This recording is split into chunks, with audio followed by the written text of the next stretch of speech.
مراد سعید وہ بھی بڑے برہم تھے. تو یہ سعید غنی صاحب سے پوچھنا چاہوں گا کہ جناب یہ فردوس عاشق اعوان صاحب کہتی ہیں کہ آپ نے 1.5 اینٹ کی مسجد الگ بنا لی ہے اور وزیر اعلیٰ سندھ کو چاہیے اگر گلا شکوہ ہے تو وہ کابینہ میں کریں.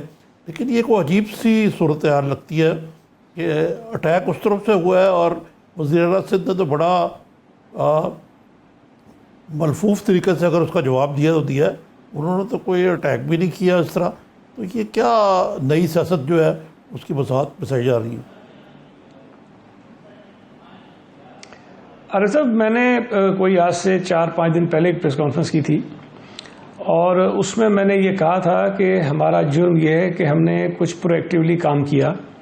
ہمارا جرم یہ تھا کہ ہم نے اپنے شہریوں کو اس وائرس سے بچانے کے لیے کچھ ایفرٹس کیے اور ہمارا جرم یہ بن گیا کہ لوگوں نے ہماری واہ واہ کرنا شروع کر دی اور یہ شاید ڈائجسٹ نہیں ہو رہا تھا کسی سطح پر. اور اس کی مثال میں آپ کو اس طرح دے سکتا ہوں کہ تمام وزراء اعلیٰ کی تعریف ہوئی کہ جی بڑا اچھا کام کر رہے ہیں, لیکن اگر کسی کی تعریف نہیں کی گئی تو وہ ہمارے چیف منسٹر مراد علی شاہ تھے. اچھا, ہمیں اس میں بھی ایشو نہیں ہے, ٹھیک ہے, ان کی مرضی ہے, جس کو مناسب سمجھتے ہیں کام اچھا کر رہے ہیں اس کی تعریف کر دیں. ان کی نظر میں ہمارا کام اچھا نہیں ہوگا. ہم نے اس پر بھی ریئیکٹ نہیں کیا اور پچھلے تقریباً 1 مہینے میں مجھ سمیت پیپلز پارٹی کے کئی افراد کے بیانات دیکھ لیں, بلکہ چیئرمین بلاول بھٹو زرداری صاحب نے کئی مرتبہ کہا کہ اس موقع پر ہم پولیٹیکل پوائنٹ اسکورنگ نہیں کرنا چاہتے ہیں. حالانکہ بہت سارے ایشوز بیچ میں آئے جس پر اور جماعتوں نے بات کی ہوگی, ہم نے اس پر بھی بات نہیں کی. ہم یہ چینی والے ایشو پر بھی چپ رہے, یہ گندم والے ایشو پر بھی چپ رہے, ہم زیادہ بات اس پہ نہیں کر رہے ہیں. ہم سمجھتے ہیں کہ اس وقت جو ہے وہ نیشنل کنسنسس کی ضرورت ہے.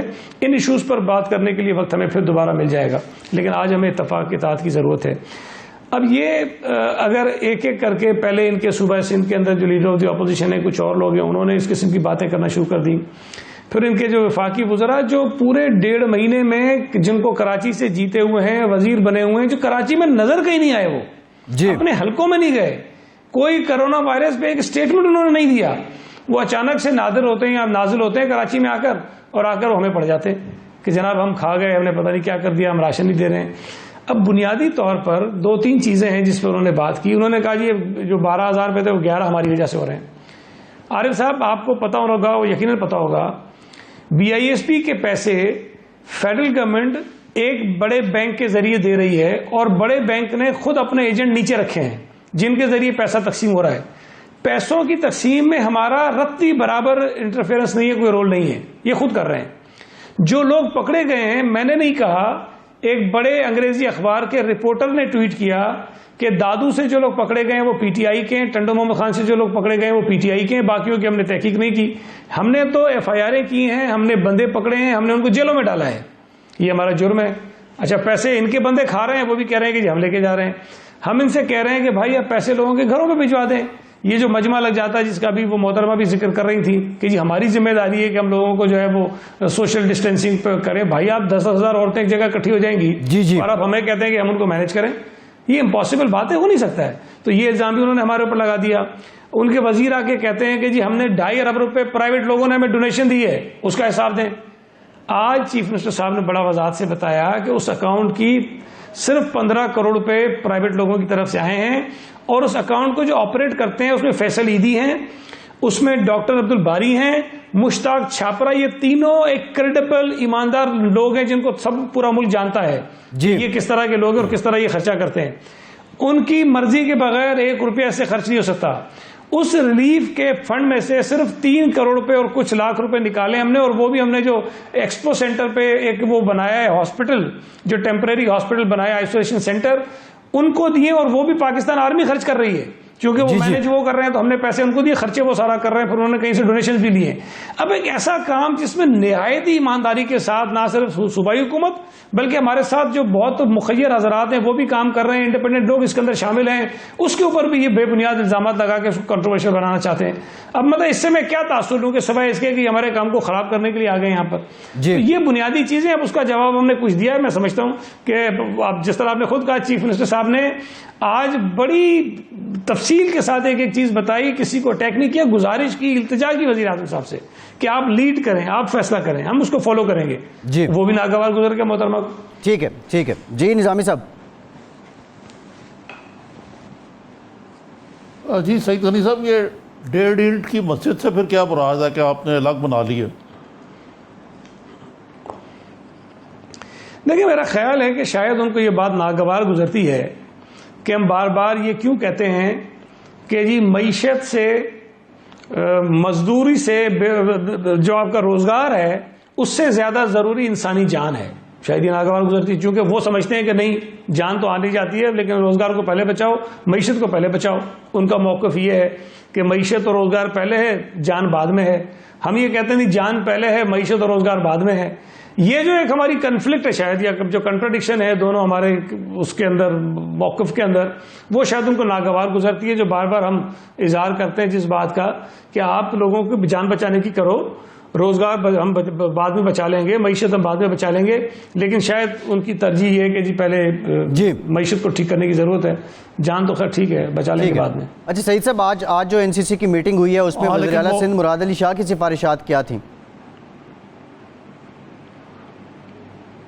دیکھیں، جو میری معلومات ہیں ابھی تک کی، چیف منسٹر سندھ نے بھی کہا ہے، شاید پنجاب نے بھی کہا ہے، بلکہ پنجاب کے متعلق تو آج کے بڑے ایک انگریزی اخبار میں بڑی ڈیٹیل سے خبر لگی ہوئی ہے کہ وہاں انہوں نے کوئی ایک کمیٹی بنائی ہوئی ہے کورونا کے ایکسپرٹس کی، اور انہوں نے کہا ہے کہ 2 ہفتے کے لیے مزید اسٹرکٹ قسم کا لاک ڈاؤن ہونا چاہیے.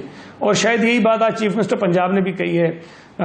چیف منسٹر سندھ نے بھی یہ کہا ہے کہ لاک ڈاؤن میں اضافہ ہونا چاہیے. شاید اور بھی جو صوبے ہیں انہوں نے بھی یہی کہا ہے. لیکن اس وقت لاک ڈاؤن کا جو پرپز ہے یا جو اس کا جو اسپرٹ ہے وہ ختم ہو جاتا ہے جب آپ بہت سارے بزنسز کو الاؤ کر دیتے ہیں کہ آپ یہ کام کریں. اس وقت جو ہمارے ہاں صورتحال ہے اس کے باوجود بھی ہم سمجھتے ہیں کہ اس میں مزید سختی ہونی چاہیے.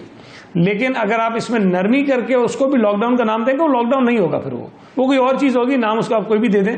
لیکن اگر آپ کچھ کاروبار کو اجازت دیتے ہیں، کچھ کرتے ہیں، تو پھر وہ بہرحال ہوگا. لیکن ہماری خواہش یہ تھی، جس کا چیف منسٹر صاحب نے آج کہا ہے کہ پرائم منسٹر صاحب ڈیسیشن لیں، وہ کہیں، ہم ان کے پیچھے چلیں گے، ہم اس کو فالو کریں گے، جو بھی فیصلہ کریں گے اس کو.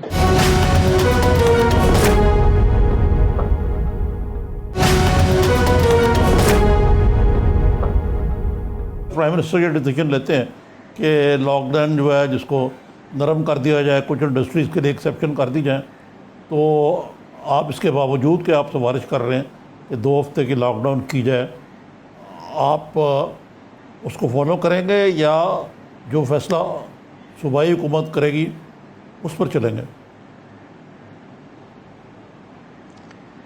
نظامی صاحب، ہمارے پاس آپشن کوئی نہیں ہے نا. دیکھیں، پورے ملک میں اگر ایک ہمارے کاؤنٹر نیریٹو بلڈ کر دیا جائے، جو ہم کہہ رہے ہیں اس کے مخالف ایک نیریٹو لوگوں کے سامنے دے دیا جائے، اور پھر ان کے لوگ اس کو انسسٹ کریں، اس کا بینڈ بھی بجائیں بار بار آ کر کہ نہیں، لوگ بھوکے مر رہے ہیں، لوگ بھوکے مر رہے ہیں، لوگ بھوکے مر رہے ہیں، روزگار ختم ہو گیا، روزگار ختم ہو گیا، روزگار ختم ہو گیا.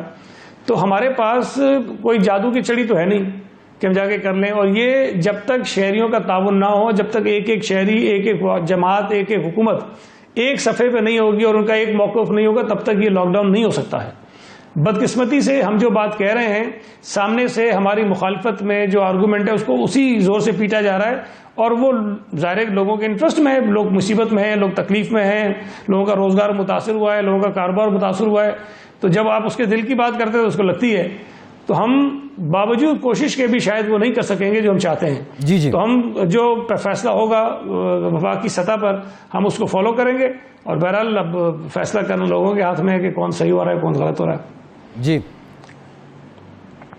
اچھا سعید صاحب، یہ جو آپ نے ابھی بات کی ہے، پی ٹی آئی والے یہ سوال بھی اٹھا رہے ہیں کہ ابھی تک لاک ڈاؤن کے دوران سندھ حکومت نے کتنے لوگوں کو راشن دیا ہے، کتنے لوگوں کی امداد کی ہے، اس کے کوئی اعداد و شمار ہیں؟ میں یقین سے کہہ سکتا ہوں، بے نظیر انکم سپورٹ پروگرام کے علاوہ، چونکہ وہ تو فیڈرل گورنمنٹ کا ہے، کسی صوبے نے اس انداز میں راشن کی تقسیم نہیں کی جس انداز میں ہم نے کی ہے. آج بڑا شور تھا کہ جی نظر نہیں آ رہا، نظر نہیں آ رہا. ہم نے یہ پلان کیا تھا، ہم نے طے کیا تھا کہ ہم سڑک پہ کھڑے ہو کر میڈیا کو بلا کر راشن نہیں بانٹیں گے. ہم نے یہ طے کیا تھا کہ ہم لوگوں کے گھروں پر راشن پہنچائیں گے، اور خاموشی سے پہنچائیں گے تاکہ کسی کی سفید پوشی کا بھرم بھی رہ جائے. اور اللہ کا شکر ہے ہم اسی انداز میں کام کر رہے ہیں.